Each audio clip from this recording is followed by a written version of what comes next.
Hello, I am Musculite and I'm going through the next of my 7 Laws of the Universe series. Now, what I've just found out, which I might have to change it, some people say there are actually 12 laws of the universe. Some people say that there are 7 laws of the universe. Some people say that it's actually a lot more than that. But I'm going to stick to the 7, and depending on what I think of the others, I might add those on later. But anyway, I wanted to go through. This is the 4th law of the 7th, the 4th of the 7 laws of the universe, and this is the law of polarity. So, everything in our world is dual. It has 2 sides. It's the same side of the same coin. It is poles. Everything has 2 different poles to it. It has a pair of opposites. Opposites are pretty identical in nature, but they're different in degrees. It's also the first of the mutable or transcended laws, which means we can change them, we can bend them a little bit.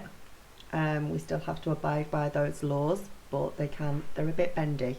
So I'll go through that and try and explain what I mean by that. I've got my notes in front of me, so if I keep looking down, I apologise. Yeah, it means that there's 2 sides to everything. Things that appear as opposites are only 2 extremes of the same thing.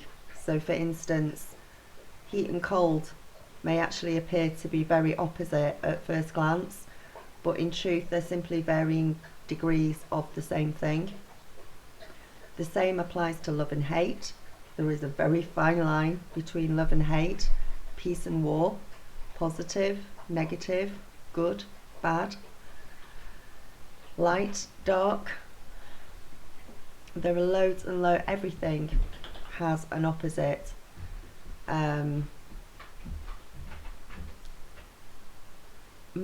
have opposites.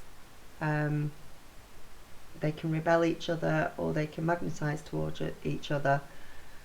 So you can transform any of these. This is why they're bendable. So you can transform love into hate, or hate into love. You can change fear into courage, because they're the 2 opposites of each other. And you do this by consciously raising your vibrations, by thinking about what you're thinking about, making sure you're thinking good, and raising the vibrations and getting to an ascended level by ascending. So it's the art of polarization. We can actually rise above polarization and polarity if we want to. Up in the spirit realm, in the spirit realms, there is no 2 sides to everything. There is no polarization at all. It appears to be extremely real in our life, in our reality, but it only operates in our physical and mental realms. It doesn't apply up in the spiritual realm, because when we think about it, up in the spiritual realm, up into our collective consciousness, everything is one. All is one. We are all together. We're not separated in any way whatsoever. So once you get up into the spiritual realm, once you're awakened, once you realise these things, you actually realise that there is no particular good and bad, angel and devil, all that sort of thing. It doesn't really exist up there at all. This is where we can change things and bend things around, because we can rise above it.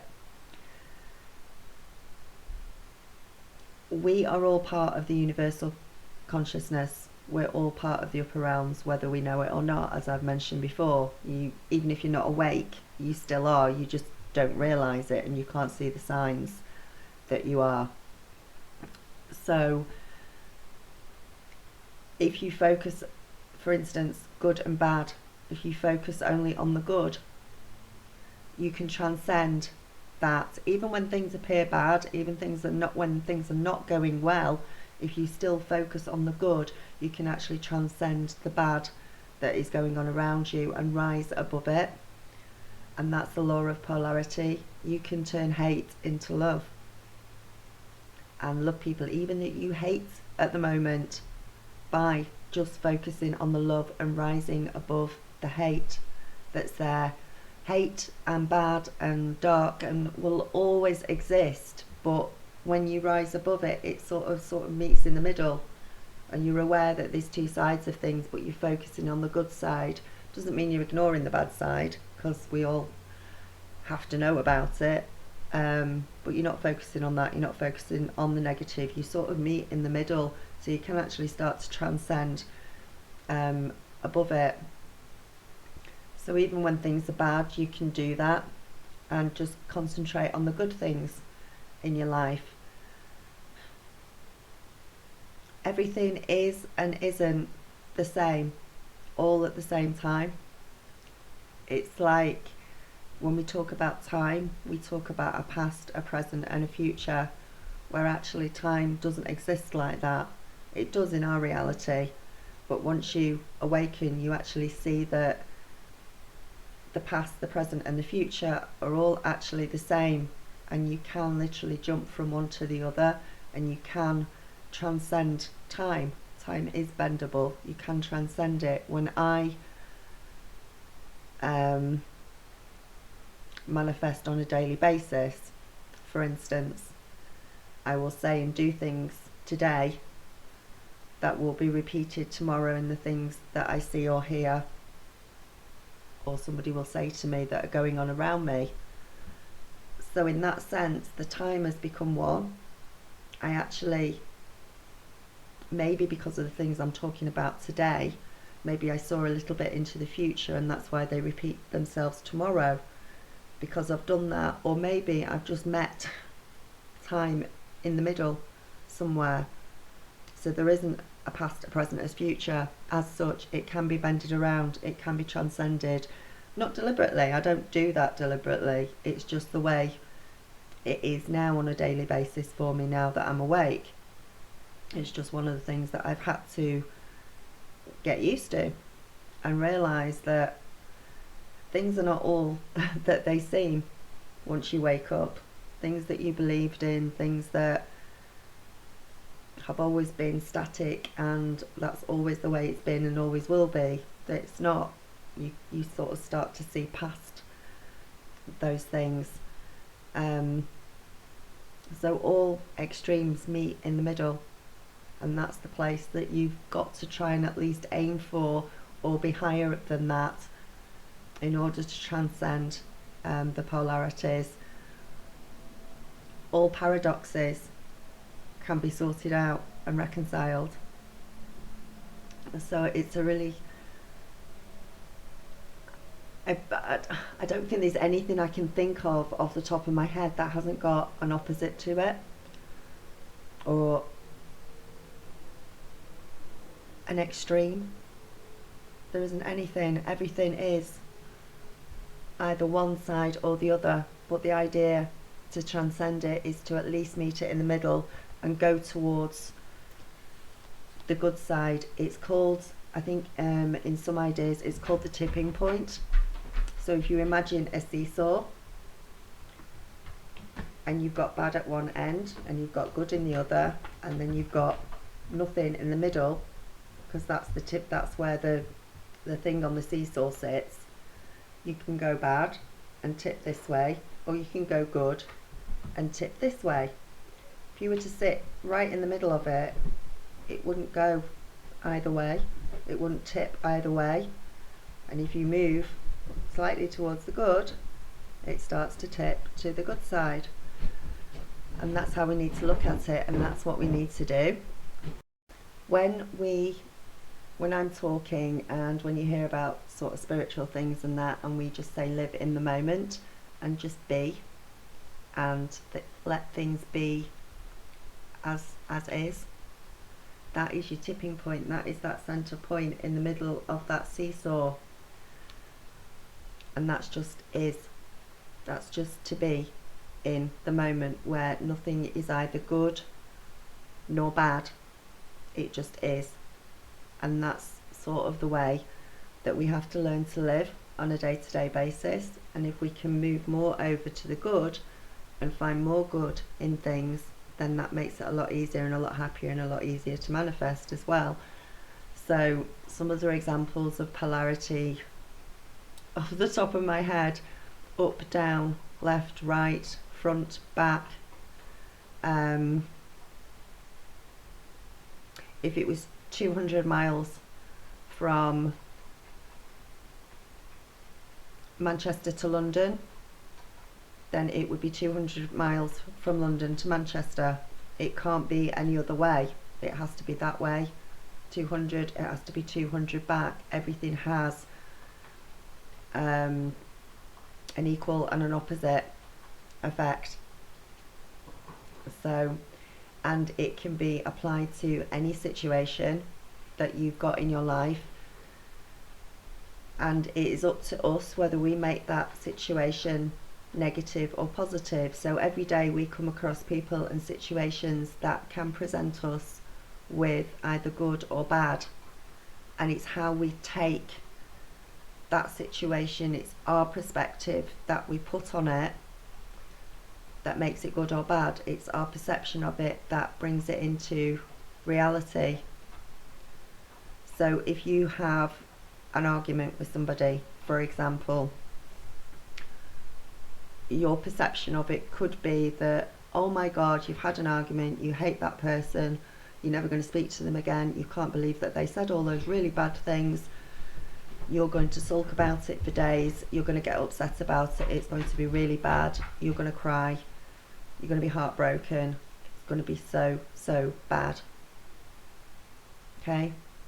Look at it a different way. You have an argument with somebody and you think, okay, why did that person have that argument with me? Are they mirroring something back to me?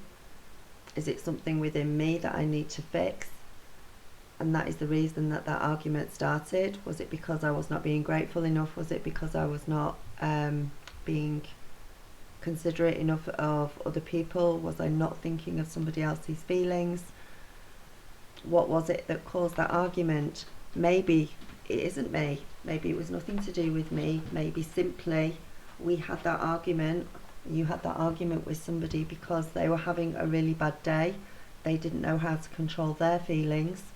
They didn't know what to do. They were angry, they were sad, they were frustrated, and they didn't know how to deal with it, and the only way they knew how to deal with it was to start an argument. If you look at it from that perspective, you will calm down a lot quicker from that argument. You're not going to sulk for days. You're going to be able to forgive that person a lot more easily because you're trying to think of it from their side. You're not taking it as personally, and things have changed. And you look at it from the good side of things and say, okay, I've had this argument and it was, blah blah blah, they were frustrated and everything. What can I learn from that argument that will help me improve and grow? What will improve my spiritual growth? What will improve me as a person? What can I learn from that? And if you look at it from that point of view, then suddenly that argument, you're actually thankful for that argument because it's helped you grow, and you're now looking at it from the good perspective as opposed to the bad perspective. So it's all about what we put into that situation, how we see that situation, and that is, you can apply that with the law of polarity to almost anything and bend it a little bit so it goes more into your favour than anybody, than it would normally. And once you learn how to do that, that's when we start to transcend above it. But on a general basis, on a general day-to-day basis, what we want to be is just be in the moment. We don't particularly want to react to anything bad. We want to respond to it. So that is the law of polarity. It's not a particularly long video.